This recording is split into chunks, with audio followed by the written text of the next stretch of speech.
ஏன் உங்களுக்கு அந்த நம்பிக்கை வந்துச்சு? எதை வச்சு சொல்றீங்க தலைவர் செய்வார்னு?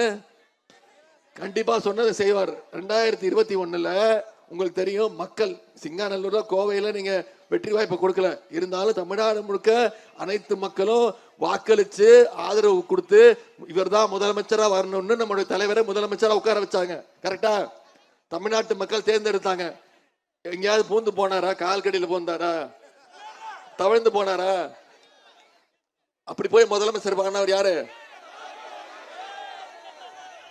அப்படி போய் முதலமைச்சர் ஆனவர் யாரு? இவர்தான். தெரியுதா? யாரு நடான்னு தெரியுதா? இப்படிதாமா இவர் முதலமைச்சர் ஆனாரு.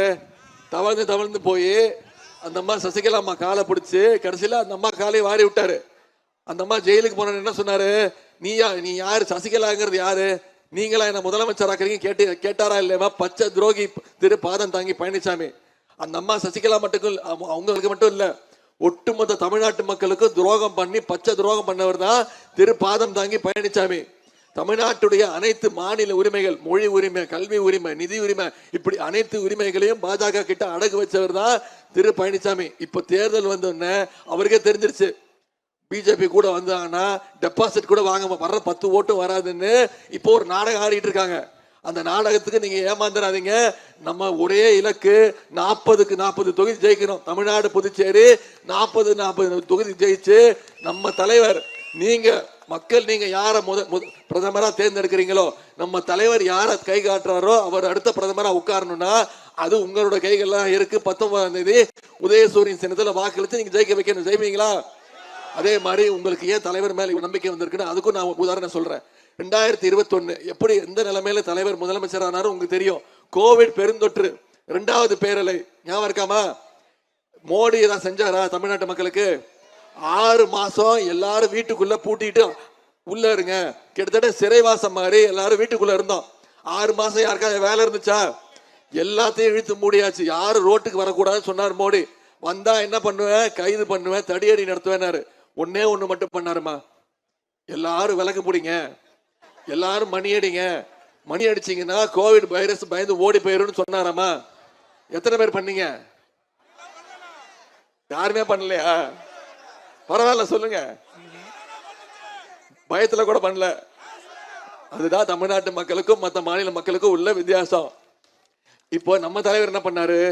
கோயம்புத்தூர் இங்க வந்து முதலமைச்சர் ஆனோன்னு இந்த ஹாஸ்பிட்டல் வந்து பிபி கிட் போட்டுக்கிட்டு ஊசி போட்டுக்கிட்டு உள்ள போய் இந்தியாவிலேயே ஒரே தைரியமான முதலமைச்சர் கோவிட் வார்டுக்குள்ள போய் தரமான மருத்துவமனை பார்க்கப்படுதான்னு ஆய்வு செஞ்ச ஒரே முதலமைச்சர் யாரு?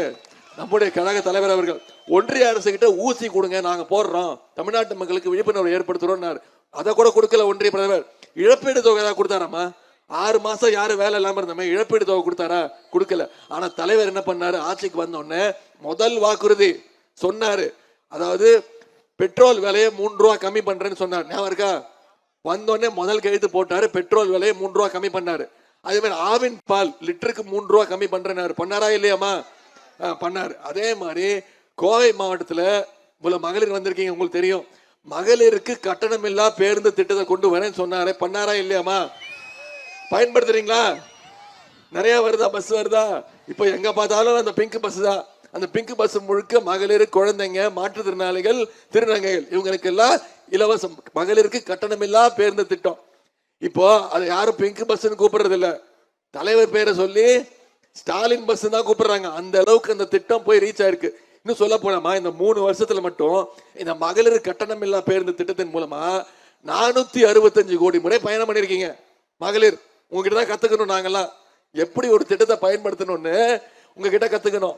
இதுதான் அந்த திட்டத்துடைய வெற்றி. இதுதான் திராவிட மாடல் அரசுடைய வெற்றி. ஒரு அரசு திட்டம் கொண்டு வரது பெரிய விஷயம் இல்லமா, அதை எத்தனை பேர் அதிகமா பயன்படுத்துறாங்கிறதா முக்கியம். இன்னைக்கு இந்த கோவை மாவட்டத்தில் மட்டும் 27 கோடி பயணங்களை மகளிர் மேற்கொண்டிருக்காங்க. எத்தனை பயணங்கள்? 27 கோடி பயணங்கள், 27 கோடி முறை பயணம் பண்ணிருக்கீங்க. இதன் மூலம் மகளிர் ஒவ்வொருத்தரும் மாசம் 900 ரூபாய் வரைக்கும் சேமிக்க செய்யறீங்க.